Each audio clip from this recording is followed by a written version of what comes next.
Bienvenue dans cette critique de la série Alieners qui est sortie récemment, cette semaine, mardi 13 août 2025 sur la plateforme Disney+. Avant de commencer, petit spoiler alert, je vais vous dévoiler des éléments de scénario, donc si vous n'avez pas encore visionné les 2 premiers épisodes, je vous invite à le faire au plus vite.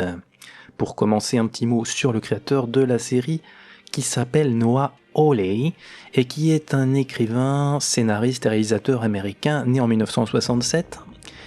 Il a réalisé notamment Fargo, notre série télé, ainsi que Légion. Il a fait également un long métrage qui s'appelle Lucy in the Sky. Voilà, ce sont des œuvres que je n'ai pas encore vues, donc vous les avez peut-être vues de votre côté. En tout cas, moi, je découvre complètement le travail de Noah Hawley. À la production, nous avons la 20th Century Fox Television et Scott Free Production, qui est bien sûr la société de production de Ridley Scott. Et oui, parce que Alieners, c'est un spin-off, plus précisément un préquel de la saga Alien. Elle se déroule en 2120, soit 2 ans avant l'action du premier film de 1979, Alien le 8e passager. Petit pitch de la série pour commencer, nous sommes en 2120, la société est dominée par 5 grandes corporations se disputant territoire, richesse naturelle et technologie. On entend beaucoup parler dans ces 2 premiers épisodes donc de Prodigy Corporation et bien sûr de la Weyland-Yutani, bien sûr qu'on connaît dans la saga. Suite à une petite recherche via ChatGPT, j'ai pu trouver qu'il y avait 3 autres corporations dont on n'a pas encore entendu parler dans la série, Lynch, Dynamic et Threshold. Voilà, donc ces 5 sociétés se livrent une compétition féroce pour le contrôle des technologies avancées. 3 familles de post-humains interviennent dans ce futur sur fond de quête de l'immortalité. Les synthétiques, pour commencer, ce sont des êtres artificiels 100% mécaniques, dotés d'une intelligence artificielle, notamment créée par la Weyland-Yutani. On a bien sûr des personnages dans la série et dans la saga comme Ash dans le film Alien le 8e passager, Bishop dans Alien le retour, Aliens en version originale, et puis Kirsch, personnage énigmatique dans cette nouvelle série Alieners. Donc ces personnages ont une apparence humaine mais ils sont entièrement construits et ils intègrent une intelligence artificielle dans un corps 100% mécanique. Leur loyauté et leur comportement dépendent du fabricant. Peuvent être perçus comme des outils, péjorativement, un petit peu statut social un peu inférieur. Deuxième famille, les cyborgs. Ce sont des humains ayant subi des augmentations mécaniques, c'est l'humain augmenté, humain de naissance mais modifié pour survivre ou augmenter leurs capacités. Bien entendu, au départ, ils ont des organes, un cerveau, et ils intègrent des prothèses, des implants ou des armatures mécaniques. Souvent des soldats, des ouvriers ou des individus réparés. Leur statut social est ambigu, ni totalement humain, ni totalement des machines. On a dans la série Alieners l'exemple de Moreau, personnage également assez énigmatique. Et enfin, nous avons les hybrides, des robots synthétiques dotés de conscience humaine. Donc, des corps artificiels hébergeant une conscience humaine transférée, ici dans la série celle d'un enfant malade. C'est la création de la Prodigy Corporation. Dans la série, nous avons le personnage de Wendy, qui est la principale protagoniste de la série. Elle a un corps synthétique, mais un esprit humain authentique. Donc, on a forcément cette idée de potentielle immortalité, car la conscience est copiée. Ces hybrides ont une capacité d'apprentissage, d'émotion et une identité propre.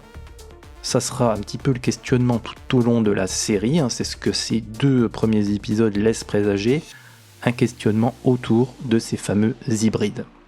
Comment vont-ils évoluer ? Alors au niveau du scénario, tout débute sur une île secrète. Un petit groupe d'enfants malades sert de cobaye à la corporation Prodigy du richissime Boy Cavalier.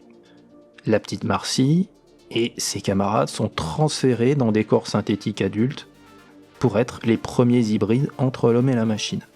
Ils se rebaptisent comme des enfants perdus du pays imaginaire dans Peter Pan. Marcy, rebaptisée Wendy, une machine à la conscience d'un enfant et au cœur sensible, cherche à retrouver son frère Joe, devenu médecin urgentiste. Au même moment, Le USCSS Maginot, un cargo marchand de la Weyland-Yutani, revient d'une mission aux confins de l'espace avec des spécimens extraterrestres dont les aliens serviraient à la recherche médicale et militaire. Mais le vaisseau, hors de contrôle, s'écrase brutalement sur Terre en territoire contrôlé par Prodigy, ce qui donne le droit à Boy Cavalier de récupérer la cargaison. Il envoie Wendy et ses camarades dans les débris du cargo. Joe, sans savoir que sa sœur vit sous une autre forme, est envoyé pour porter les premiers secours avec des soldats. Comme dans Alien le 8e passager, un xénomorphe très agressif a massacré l'équipage. Le laboratoire du vaisseau est saccagé, l'équipage massacré, et Moreau, un cyborg particulièrement sadique, est prêt à tout pour ramener l'alien vivant. On va faire un petit retour sur la saga. Donc, on a bien sûr en 1979 Alien le 8e passager réalisé par Ridley Scott. En 86 sort Aliens, le retour de James Cameron. En 92, Alien 3 de David Fincher. En 97, Alien la résurrection de Jean-Pierre Jeunet. En 2012, Ridley Scott reprend la barre avec Prometheus. Il continue avec un autre film, Alien Covenant, en 2017. Et on a eu droit donc l'année dernière, en 2024, au film de Fede Alvarez, Alien Romulus. Alors on va le rappeler, on a eu aussi en 2004 la sortie d'Alien vs Predator, puis du pire épisode de la série, Alien vs Predator Requiem, sorti en 2007. Alors Alien Romulus, sorti en 2024, noté 3,5 sur Allociné, est un film quand même assez réussi. Moi j'ai trouvé assez réussi, en tout cas sur le plan technique. Fede Alvarez, c'était le réalisateur de Dawn Breath, La Maison des Ténèbres, et qui a, à mon avis, a fait de bons choix pour relancer cette saga Alien, notamment au niveau des effets spéciaux, qui étaient très réalistes. Un film avec un très bon casting, très cohérent. On a eu le plaisir aussi de ce petit hommage à Ian Holm, et donc de retrouver en image de synthèse le personnage de Ash, le synthétique du Nostromo. En tous les cas, un très très bel hommage à la saga, et puis voilà, un film qui globalement respecte tous les codes de la saga. En tout cas, en ce qui me concerne, pour moi, c'était vraiment une très bonne surprise, et un film qu'on peut revoir sans aucun problème. Alors, j'étais très impatient de découvrir Alieners, qui sort donc 46 ans après le premier opus, ce qui est assez incroyable. Je sais pas s'il y a d'autres sagas qui se sont déroulées sur une période aussi longue. On pourrait peut-être penser à Star Wars ou Star Trek. Enfin, en tout cas, c'est vraiment un énorme monument de la science-fiction et du cinéma. Et justement, le titre d'ouverture de la série est vraiment un hommage au film original de Ridley Scott, puisqu'on y retrouve la charte graphique du titrage réalisé pour le film de 79, à l'époque par Richard Alan Greenberg et son frère Robert, qui avaient imaginé donc ces caractères fragmentés qui nous installent directement dans cet univers étrange, thriller, horrifique, dans l'espace. C'est aussi une scène d'introduction assez contemplative finalement. Enfin, en tous les cas, moi j'étais ravi de cette entrée en matière. Hommage à Alien le 8e passager continue dans la scène d'intro, où on retrouve les décors du Nostromo, reproduits à la perfection, j'insiste là-dessus, y compris du point de vue des personnages. Les coiffures, les costumes, les décors sont calqués sur cette fin de décennie 70. Donc vraiment, là, de ce point de vue-là, c'est vraiment impressionnant. Alors par contre, pour ce qui est des dialogues dans cette scène d'intro, je les ai trouvés un petit peu abscons, un petit peu complexes. On a du mal à rentrer dans l'action.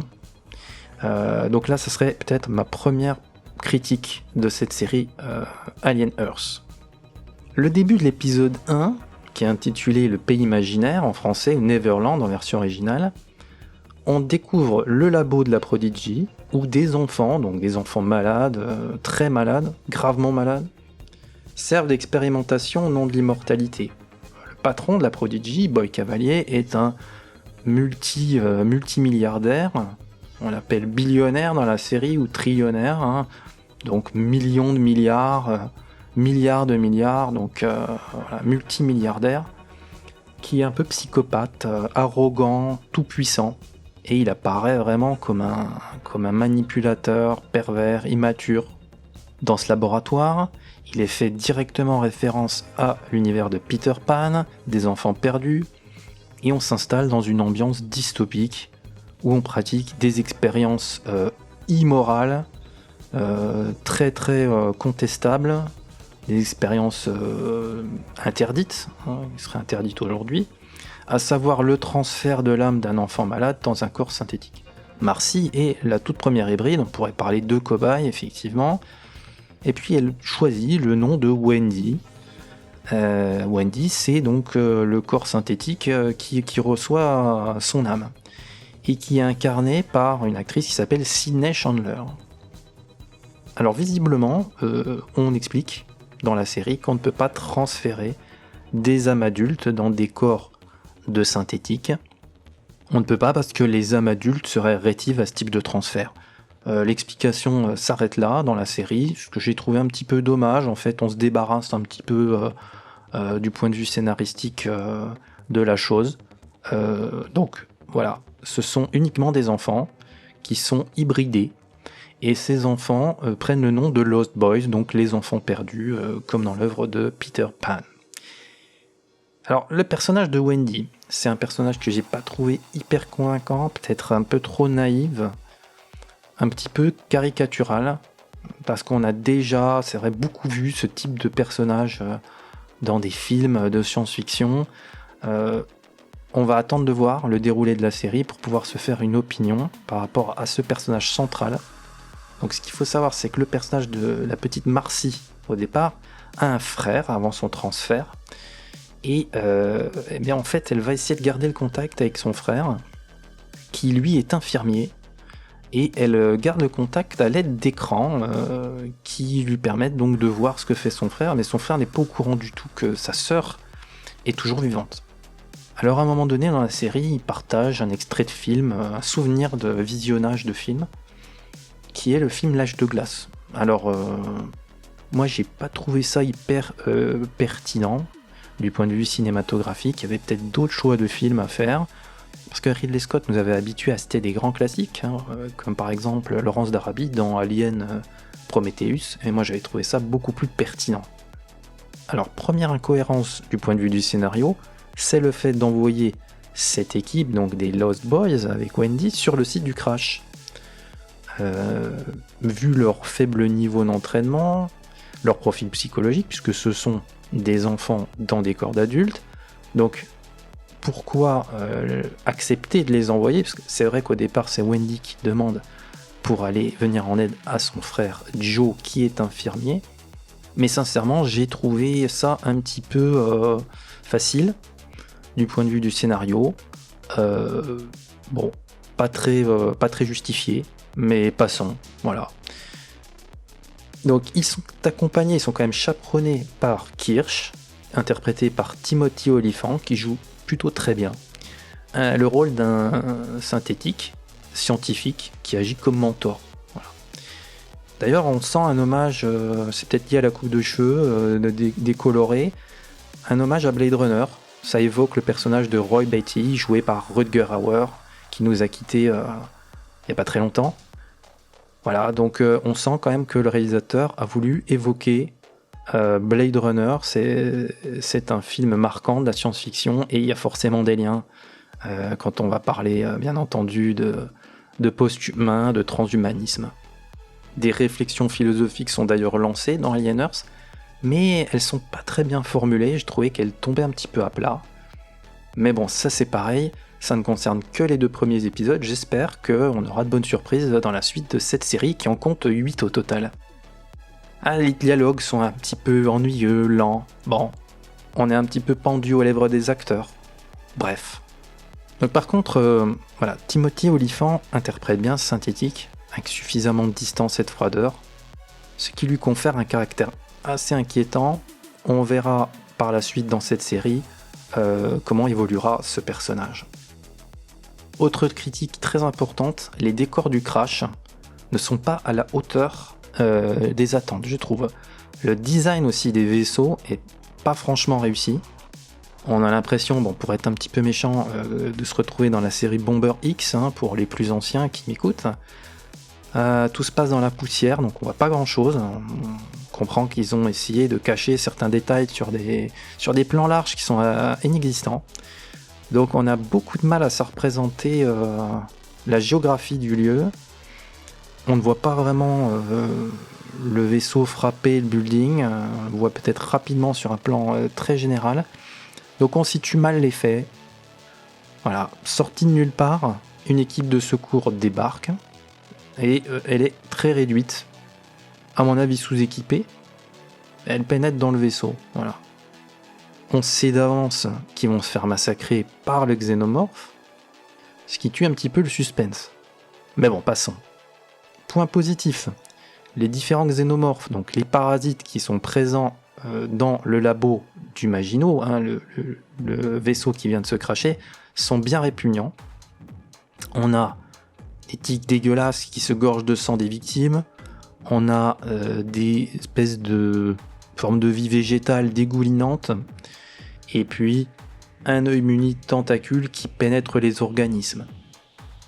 Autre point positif, les attaques de l'alien sont très trash et très réussies.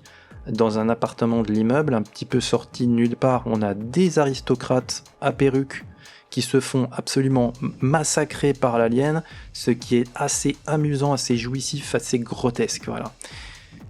L'alien est très bien fait, il est rapide, très agressif. Comme dans Alien Romulus, on a préféré le costume d'alien à des effets 3D, ce qui vraiment apporte une proximité et un réalisme, bien entendu. On va également découvrir dans ces 2 premiers épisodes que le personnage de Wendy, au contact, à proximité des aliens, entend une forme de bourdonnement caractéristique. Assez intéressant, nouveauté dans cette saga. On verra peut-être, j'espère, se développer cette faculté par la suite, dans les épisodes suivants. Autre clin d'œil assez intéressant, Babou Cissé est le sosie parfait de Yaphet Kotto, qui jouait Parker sur le Nostromo, dans le premier film, donc de 1979. Ce personnage est très très intéressant, dénué de remords, son personnage soulève de nombreuses questions. Il est épargné par l'alien à un certain moment du 2e épisode, et sincèrement, on se demande bien pourquoi. On le découvrira peut-être dans les épisodes suivants de la série. Autre critique majeure de ce 2e épisode de la série, c'est l'absence réelle de tension dans le vaisseau. On se rappelle le niveau de panique et de stress qui régnait dans le Nostromo. Ici, c'est presque le Nostromou. Il y a un manque de crédibilité du point de vue de l'action. Joe, le frère de Wendy, qui est interprété par Alex Lothar, un acteur britannique, est assez inexpressif. Franchement, on a l'impression qu'il est sous Valium. Les retrouvailles avec sa sœur tombent carrément à plat, alors que cet aspect du scénario occupe une place importante dans ces 2 premiers épisodes. Poursuivi par le xénomorphe sous kétamine, il est à peine paniqué alors qu'une personne normale se ferait dessus, on est bien d'accord. On peut peut-être relever un problème de jeu d'acteur et de cohérence qui nuisent grandement au 2e épisode qui s'intitule Mr. October. Autre détail qu'on pourrait peut-être relever, on a des personnages pas très sexués, des hommes très féminins, des femmes très masculines, androgynes. On regretterait presque Alien 3 de David Fincher où les caractères des personnages étaient dessinés au scalpel et à la baramine. Il y avait une tension sexuelle, une violence dans la quadrilogie qui est totalement absente ici. Ça sentait les phéromones, les fluides, la sueur et le sang. C'était plus sale et plus trash. N'oublions pas que l'univers alien est grandement inspiré par la monstrueuse entité cosmique inventée par l'écrivain américain Lovecraft dans sa nouvelle L'Appel de Cthulhu, publiée en 1928. Lovecraft est considéré comme le père de l'horreur cosmique, une intersection entre l'horreur et la science-fiction. Pour l'aspect qu'on lui connaît, la créature a été designée par H.R. Giger, le génie suisse qui dessinait ses visions fantasmagoriques et cauchemardesques et qui mêlait l'organique et la mécanique, et qui signait des œuvres mutantes. Hein. Il nommera d'ailleurs son art la biomécanique. Et je fais partie de ceux qui regrettent le projet avorté de film Alien 5, qui aurait pu être dans cette veine-là à l'époque, et qui aurait dû être réalisé par Neil Blomkamp, et dont la patte aurait pu magnifiquement correspondre au sujet. Voilà, c'est regrettable, très regrettable. Certains ont critiqué le choix des enfants dans le rôle des cyborgs, et c'est un choix imposé par Disney, une exigence du scénario. Intégrer le monde de Peter Pan dans un Alien, c'est effectivement risqué. D'ailleurs, le personnage de l'enfant Newt apparaissant dans Alien le Retour avait été éliminé dès le début du 3e épisode, sans qu'on le voie à l'image, par un facesucker à l'intérieur de la capsule. On se rappelle d'ailleurs la scène insoutenable de l'autopsie, ce qui conférait à la version de David Fincher un côté très noir et très violent, ce qui accablait aussi le personnage du lieutenant Ripley et qui lui donnait cette profondeur dramatique. On se souvient aussi des clonages et des naissances contre nature dans Alien Résurrection, un film qui laisse d'ailleurs très bons souvenirs. Les 4 premiers volets sont des chefs-d'œuvre incontestés de la science-fiction. On peut même adresser une mention spéciale à Jean-Pierre Jeunet, qui avait réalisé en 97 un très grand film de SF avec beaucoup de noirceur, de justesse et de pertinence. Les effets visuels de l'époque d'ailleurs n'ont pas pris une ride. On verra comment le reste de la série Alieners sera traité. Wendy retrouvera-t-elle son libre arbitre ? Aura-t-on droit à plus de profondeur dramatique ? Son habileté à modifier le code informatique va-t-elle se développer ? Je dirais qu'on va attendre la suite de la série pour réellement juger cet aspect du scénario. Dernier point négatif que j'aimerais soulever, il n'y a pas vraiment d'identité sonore sur ces 2 premiers épisodes de la série Alieners, alors qu'il aurait été très facile de faire intervenir une musique pertinente. Dernière petite chose un peu étrange, c'est la survenue de musique rock à la fin de chaque épisode, ce que j'ai pas trouvé très pertinent. Ça arrive un peu comme un cheveu sur la soupe. En tout cas, ça n'obtient pas l'effet escompté. On est même carrément hors sujet. Ceci dit, j'ai quand même bien apprécié ces 2 premiers épisodes de la série Alieners. En tout cas, suffisamment pour avoir envie de regarder les suivants. Il y a quand même pas mal de questions en suspens, pas mal de thèmes abordés. Donc, je vous donne rendez-vous pour une prochaine critique. Et en attendant, bon visionnage, à plus!